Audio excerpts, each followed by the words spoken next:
Bora aqui pro videozinho do Matheus. Se visse toda a sua vida, do início ao fim,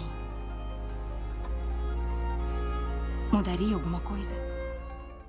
Em 2016, era lançado um filme sobre uma linguista que, após contactar uma espécie alienígena, tem visões futuras de uma filha que ainda não gerou e da sua dolorosa morte por uma doença rara. Repleto de simbolismos, referências e muitos detalhes, este filme era A Chegada, uma das ficções científicas mais belas e intrigantes dos últimos tempos, mas que pode deixar algumas dúvidas, principalmente sobre o tempo. Ao saber o trágico destino da filha, Louise conseguiria mudar seu futuro? E para que serve o pássaro na gaiola? Neste vídeo responderei de forma simples as principais dúvidas.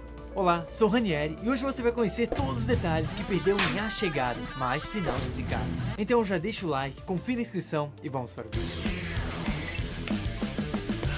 Para o vídeo fazer sentido, é importante relembrar a reviravolta. Após 12 naves alienígenas pousarem na Terra, acompanhamos os esforços da linguista Louise e o matemático Ian para se comunicar e descobrir suas intenções. À medida que se aprofundam no idioma alienígena, Louise passa a ter visões, ou memórias futuras, de que teria uma filha com Ian e a perderia. Após manter o segredo por algum tempo, expõe a verdade ao parceiro, que por sua vez, destruído, abandona as duas por ser incapaz de lidar com a realidade. Olha que A bizarro. abertura acompanha a filha até sua morte. Por ser a primeira cena apresentada, o público assume pertencer ao passado de Louise, enquanto é o futuro. Eu pensava que esse era o começo da sua história. Estamos condicionados a pensar no tempo linearmente, passado, presente e futuro. Então o diretor faz questão de brincar com nossa percepção do tempo, enquanto expõe a verdade nos primeiros. Ela falou isso Lembra que ela fala isso pro chefe dela? Que o tempo deles é diferente do nosso? Ela fala isso. Aprendendo a língua deles, tu vê, o tempo não é o mesmo, né? O jeito de ver. Diálogos. A memória é uma coisa estranha. Ela não funciona como eu imaginava. Somos tão presos ao tempo, à sua ordem. A cena também prenuncia muito do que veremos adiante. Um telescópio mirando as estrelas, teremos seres vindos de lá. É claro, o equipamento pertence a Ian, mas nós ainda não sabemos. Do outro lado, a luminária sutilmente remete às naves alienígenas, enquanto a câmera movimenta de cima para baixo, como algo aterrissando no planeta. As últimas palavras para a filha Volta pra mim.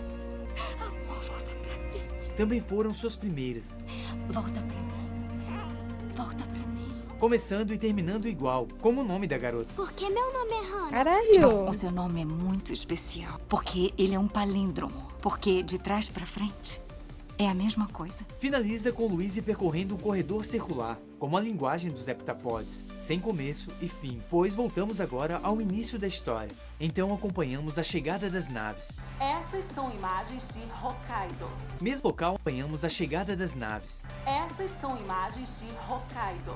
Mesmo local onde a segunda máquina de contato foi construída. A ilha de Hokkaido. A referência ganha corpo ao lembrar ser outra ficção científica, com uma protagonista efetuando contato alienígena. Quando o exército aborda Louise para ajudar a reconhecer uma mensagem, sua sala possui uma homenagem ao linguista Noam Chomsky, conhecido como o pai da linguística moderna.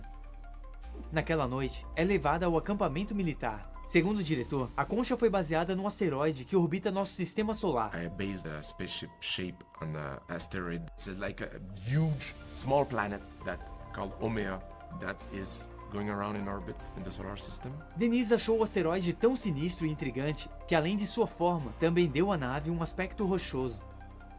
Logo chega a hora de visitar os seres. Curiosamente, em muitas cenas o traje é produzido com computação gráfica para simular a ação da gravidade diferente.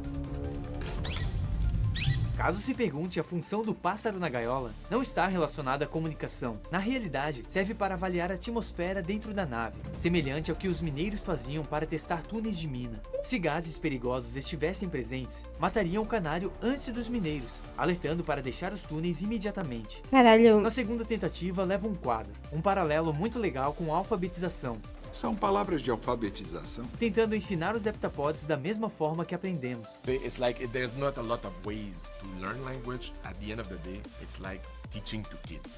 De volta ao acampamento, eu Louise falei conta pra uma história criança. para defender sua abordagem. Um dos marinheiros apontou para os animais que pulavam e botavam os filhotes nas bolsas e perguntou o que eram, e os aborígenes disseram canguru.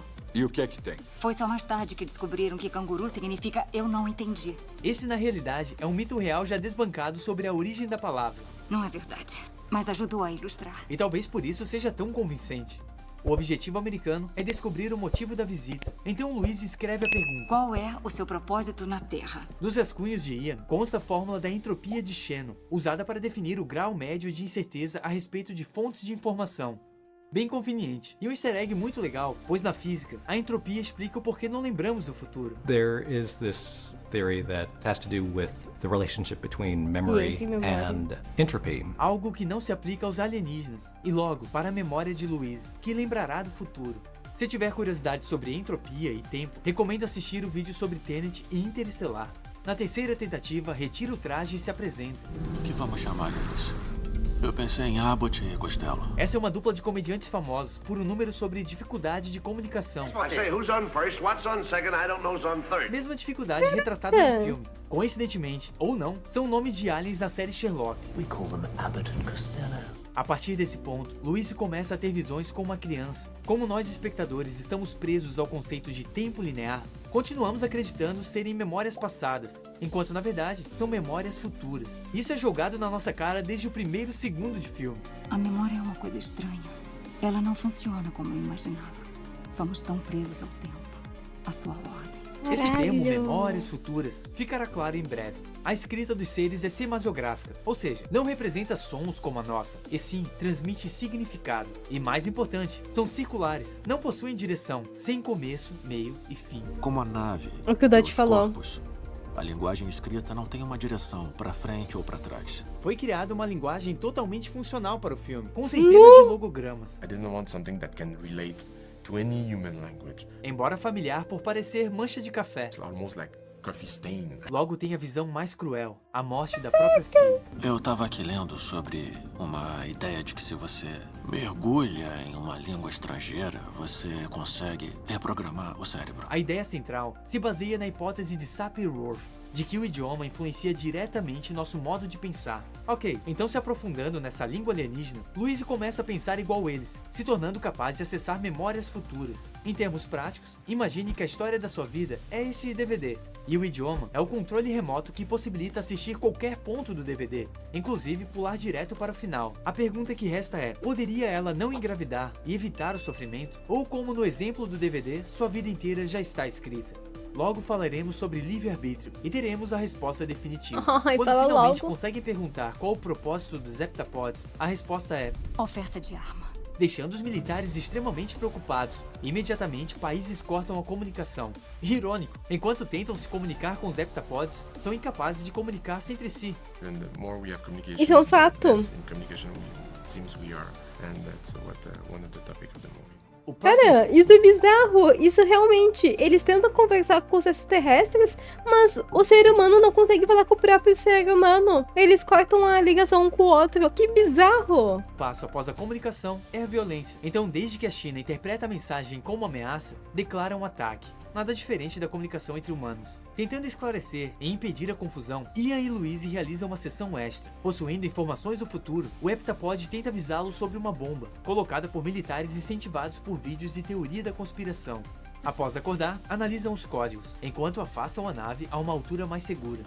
Confiando em uma previsão, retorna a Concha, finalmente ficando cara a cara com a criatura, que tem design propositalmente intimidador, incorporando animais como polvo, elefante, mas numa visão geral, estranhamente similar a um ser humano. Inclusive seus pés têm anatomia parecida com uma mão. It's a big challenge today to try to create something that has not been done before. Isso é A bizarro conversa mesmo. expõe que o propósito é ajudar a humanidade, para em 3.000 anos serem ajudados por nós. Lembrando que o tempo para eles não é linear, então já sabem que precisarão da nossa ajuda. Louise tem mais uma visão, com um desenho da filha, representando ela e Ian falando com os heptapods. E finalmente descobre ser o futuro.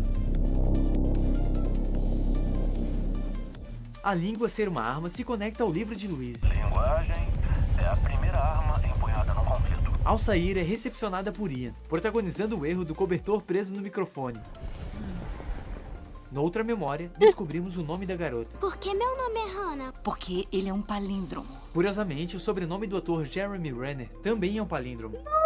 Louise então acessa novamente suas memórias futuras, encontrando seu livro, A Linguagem Universal. Isso é meio paradoxal. Louise agora sabe Qual é ler... o nome dele que eu não li? Cara, e eu falei Renner, mas Renner eu falei por causa da loja Renner. Renner também é um palíndromo. Louise então acessa novamente suas memórias futuras, encontrando seu livro, A Linguagem Universal. Isso é meio paradoxal. Louise agora sabe ler porque acessou sua memória futura, onde já escreveu um livro. Isso gera um loop, não é mais possível rastrear quando aprendeu a ler. Eu consigo ler. Conhecendo amplamente a língua, entende que não é arma, e sim um presente. Não é uma arma, é um presente. Corta para uma celebração. Essa é outra memória futura da doutora. Nela, o general chinês afirma ser a responsável pela unificação entre as nações. E graças à sua ligação no número particular, não atacou os cônjuges. Eu não sei seu número particular, general. Agora sabe. No presente, agora em posse do número do general, realiza a ligação. Num raciocínio linear, isso ignora a causalidade, ou seja, o efeito vem antes da causa. Louise ligou para o general antes de obter o número dele. Confuso? Pense no tempo aqui como um quebra-cabeças. Não é porque a peça ainda não foi encaixada que seu lugar deixa de ser aquele. Independente da ordem que escolhe montar, porque o tempo cada deles peça não é tem o seu mesmo. lugar, e a imagem final sempre será a mesma. Voltando à história, agora acompanhamos as duas cenas correndo simultâneas. Louise no telefone com o general tentando convencê-lo através das próprias palavras ditas por ele no futuro. Apesar de não possuir legendas para a frase que o convenceu, o roteirista revelou ser: na guerra não há vencedores, apenas viúvas.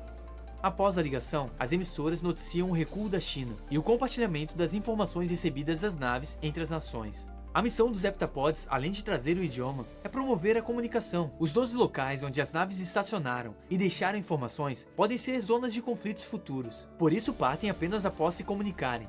Interessante como não vemos deixar a Terra, apenas desaparecer. É explicado pelo supervisor de efeitos especiais. A espaçonave desaparece e se reúne com os outros 11 em um local, e então se movem para o espaço sideral. A ideia de dissolver lentamente como condensação também serve para demonstrar a superioridade tecnológica. Então acompanhamos a aproximação entre Ian e Louise, simultânea a acontecimentos futuros, em ordem significativa, mas não cronológica. E aqui está o grande dilema. Mesmo conhecendo o futuro, você seguiria em frente? Louise aceitou e aproveitou cada momento. Eu aceito. E acolho. Então ela cada podia. momento dela. Particularmente, como pai, não há dor maior do que imaginar perder um filho, enquanto não há maior felicidade do que possuir um. É um grande impasse. Se visse toda a sua vida, do início ao fim, mudaria alguma coisa? Essa é a interpretação que o filme propõe. Porém, na verdade, Louise não possui escolha, tanto que não faz nenhuma, apenas acolhe seu destino, pois conhecimento do futuro é incompatível com o livre-arbítrio. Nas palavras do autor do conto ao qual o filme se baseia, You couldn't change anything, you couldn't prevent any undesired outcomes. Because essentially the future has already happened, so you can't change the future any more than you can change the past. We like to think of the future as being indeterminate, open-ended, and not fixed the way the past is.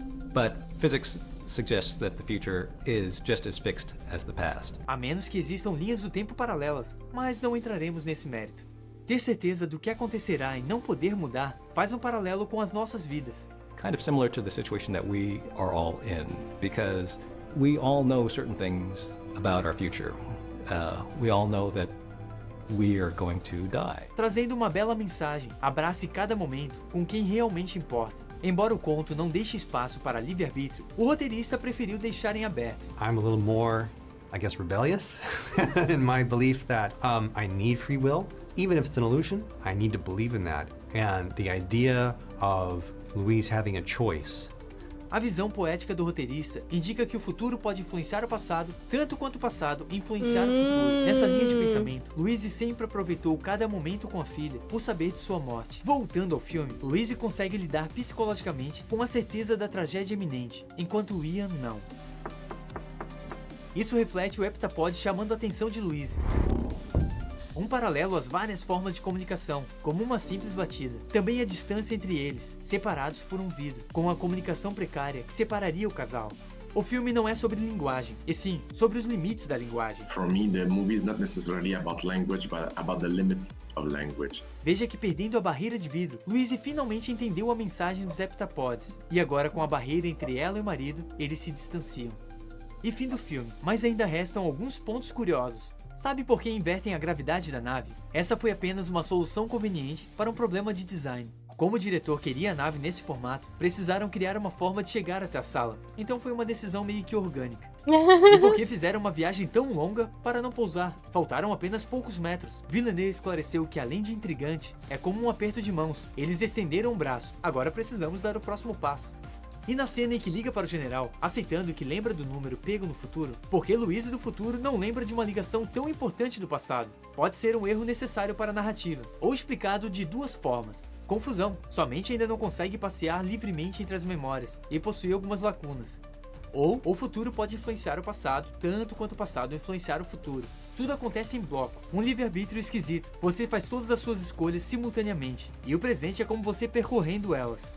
Parece a proposta do roteiro, mas não gosto muito dessa abordagem. Confira vídeos como este de outros filmes, Interestelar, Contato, Tenet, link no comentário fixado, ou pesquise por seu filme preferido no canal. Um grande abraço, até a próxima. Cara, o canal dele é muito bom. O canal dele é muito bom. Dá um like. Gente, você tem que dar like e seguir as pessoas que vocês gostam. Cara, é muito foda. Ele explicou direitinho cada detalhe. E faz sentido, né? Então, ele abandona ela. Porque ela aceitou, finalmente aceitou, tipo, o futuro dela. Ela teve a filha, né? Ela amou ela até o último momento. Então, isso faz com que ela tenha contado pra ele, né? Mas meio que deixa em aberto, como ele mesmo disse. Caraca.